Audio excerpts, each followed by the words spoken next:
যে দেখেন, আমরা পেট্রোল পাম্পের কালকে একজন মালিককে তেল উত্তোলন করেছেন বাট পাম্পে নেন নাই, এই অভিযোগে ডিবি পুলিশ সন্ধ্যা থেকে রাত 8টা-9টা পর্যন্ত মানে রেখেছিল আর কি, বসিয়ে রেখেছিল। তখন আইনজীবী হিসেবে আমি গিয়েছিলাম এবং আমাদের মালিকপক্ষের একজন প্রতিনিধি গিয়েছিল।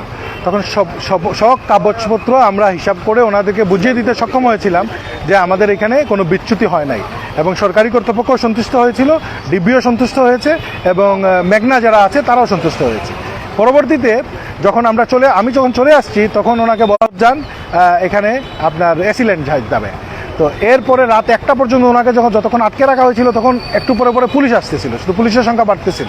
তো উনি তখন প্রশ্ন করেছে যে আমি কি গ্রেফতার হয়েছি কিনা।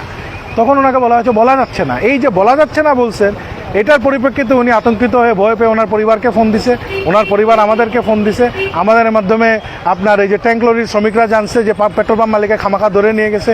এই গুজবের কারণে পরিস্থিতি অনাকাঙ্ক্ষিত হয়ে ওনারা রাস্তায় গেছে। তারপরে ওইখানে যাওয়ার পরে এটা 1 ঘন্টার মধ্যেই সমাধান হয়ে গিয়েছিল। কিন্তু তত সময়ে আমাদের পেট্রোল পাম্প মালিকরা তো সবাই তো আর সজাগ ছিল না, আমরা মেসেজ অ্যাক্রস করতে পারি নাই। তো সেটা আমরা রাতেই ধর্মঘট উঠে গেছে, 1 ঘন্টার মতো ধর্মঘট ছিল আনুষ্ঠানিকভাবে। সকালে এটা মেসেজ পাইতে পাইতে সবার দেরি হয়, সকাল 8টা, 9টা, 10টা বাজছে কোথাও। আর এখন তো আর আমাদের কোনো বিষয় নাই। পুলিশ আমাদের এখানে প্রশাসনের, সিভিল প্রশাসনের সাথে আমরা যে আলোচনাটা যেটা করেছি সেটা হচ্ছে যে ম্যাজিস্ট্রেট সাহেবরা যাবেন ওনারা যাতে কম্পিটেন্ট হন, অর্থাৎ অভিজ্ঞ হন। তেল কিন্তু সাধারণ সমুসা বিক্রি করার যে ভোগ্যপণ্য আইন সেইভাবে চলে না, ভোক্তা অধিকার আইনে চলে না। তেলের জন্য আলাদা স্পেসিফিক আইন আছে। তো সেই আইনের আবার স্পেসিফিক কিছু গ্যাজেটস আছে। কিছু গ্যাজেট হলো 82 সালের, কিছু গ্যাজেট 94 সালের, পুরানা গ্যাজেট। তো সেই গ্যাজেটের কপিগুলো আমরা ওনাদেরকে দিয়েছি, দিয়ে বলেছি যখন আপনারা অভিযানে যাবেন, যে ম্যাজিস্ট্রেট সাহেব যাবেন উনি যাতে প্রশিক্ষিত হয়ে যান, এই স্পেশাল আইনগুলো যাতে জেনে যান, যাতে আইনের ভুল প্রয়োগ না হয়। এটার পাশাপাশি আমাদের বিএসটিআই কর্তৃপক্ষের একজন প্রতিনিধি যাতে সেখানে উপস্থিত থাকে।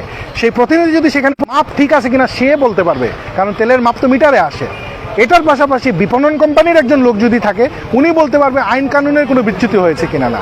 অর্থাৎ একটা আদালত যখন ওনারা বসাবে, ওনারা যাতে কম্পিটেন্ট আদালত হয়, প্রপার আদালত হয়, যাতে ন্যায় বিচারটা সাধন হয়। ওনারা এটার সাথে একমত হয়েছেন এবং ওনারা বলেছেন পরবর্তীতে যে ম্যাজিস্ট্রেট যখন যাবে তখন তাদেরকে যথাযথ প্রশিক্ষণ দিবে এবং যথাযথ লোকবল সাথে দিয়ে পাঠাবে যাতে আইনের সুষ্ঠু প্রয়োগটা হয়। এটাই আমাদের বক্তব্য ছিল, কোনো দাবি ছিল না।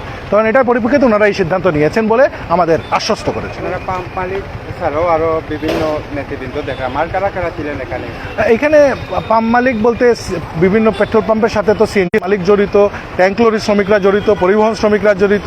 এর পাশাপাশি রাজনৈতিক নেতৃবৃন্দরা ছিলেন, আমাদের সিটি কর্পোরেশনের প্রশাসক সাহেব ছিলেন, আমাদের মহানগর বিএনপির সভাপতি সেক্রেটারি সাহেব ছিলেন, বদরুজ্জামান সেলিম সাহেব ছিলেন, বিভিন্ন পুরা সামাজিক আরও বিভিন্ন মান্যগণ্য ব্যক্তির এখানে উপস্থিত। সবাই তো এটা নিয়ে শঙ্কিত যে কী কারণে পাম্প বন্ধ হয়ে গেল, আমরা কি ঝামেলা দেওয়ার জন্য পাম্প বন্ধ করলাম নাকি। না, বিষয়টা সেটা ছিল না।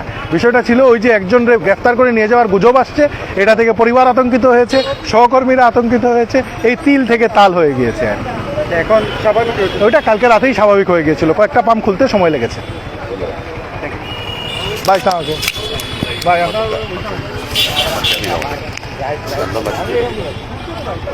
প্রিয়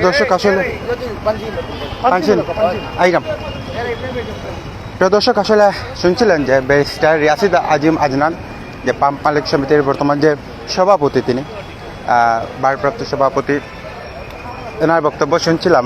এবং 14 ঘন্টা পর আসলে সিলেটে যে